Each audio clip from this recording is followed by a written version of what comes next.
What up, what up, what up, what up, what up? Glad y'all came back. Check out another episode of Higher Vibrations. Growing with me. So, today, what I'm going to be showing you guys is the defoliation process to help generate and redirect airflow in the lower levels of the growth on these peppers. So what I've done, I've come through and defoliated a few of them already.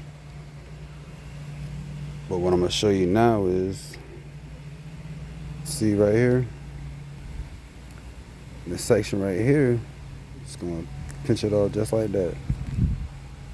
All that lower level stuff, you don't really need any of that right now. All these lower leaves. It's just going to take up nutrients and energy that could be directed elsewhere.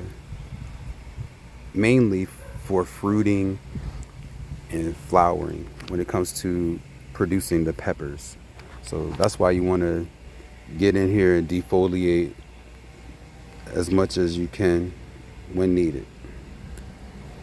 So just going to continue to do that same process. Just go in there and defoliate, clip it with my nail. Now I'm going to leave this node right here. There's going to be another shoot that grows up right in this V section, and once that starts to flower out, it'll look similar to what this is at the top of this plant, and you'll see the flowers right here. Once these open up, soon after there will be peppers growing there. But more or less, when you're defoliating, you want to make sure you just leave a little bit of room so that there will be spacing to grow that next node. Let's see. There we go. And then I'll just take them, toss them. So now the rest of the peppers that are down here, they'll start coming up a little bit more vibrant now that they have more access to sunlight and airflow.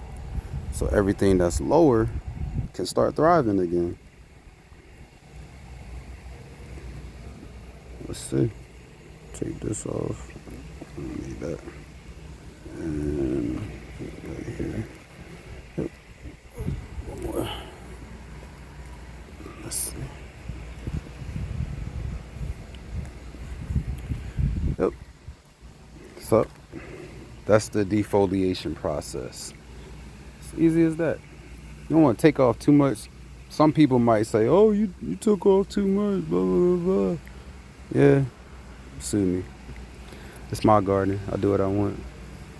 And that's how you should feel about your garden. Whatever works for you, works for you. What may work for some may not work for all.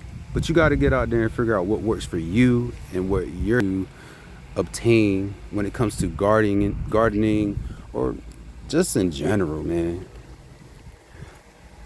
Also, I know you guys wanted an update. See how my tomatoes have continued to thrive since the low stress training method that I put them under, 2 days ago. So as you can see, these are bamboo skewers right here. Purchased a pack of these for like $1 at Dollar Tree.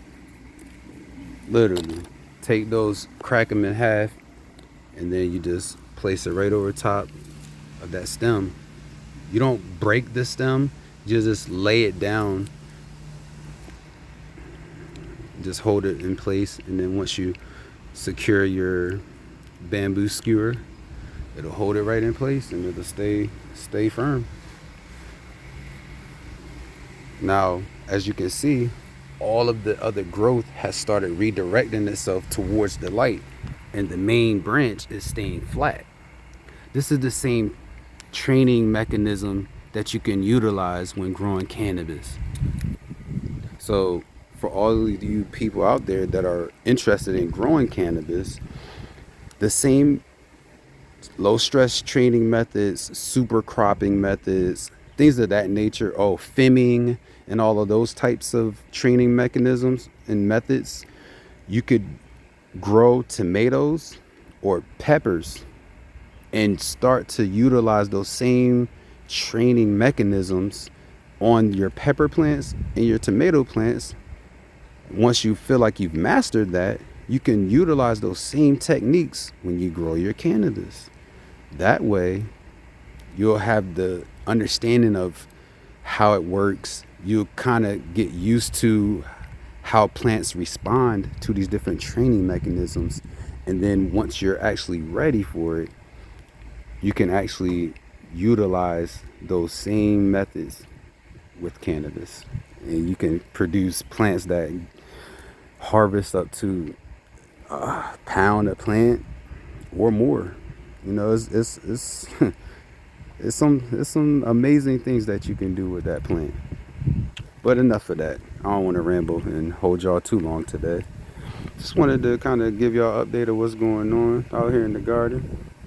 See the mullein. That mullein leaf is still thriving, still good. Got cantaloupe's good over here. Sunflower's good over here. Eventually, we'll see the cantaloupe start to thrive again. And the watermelon, eventually. But as you can see, new shoots are still forming. So, no worries. Yeah, they chomped them down, but it actually might have helped. It helped me redirect and regroup my method on how I was gonna have them growing without trellis. Well, y'all have a great day, man. Keep vibrating high, man. Peace.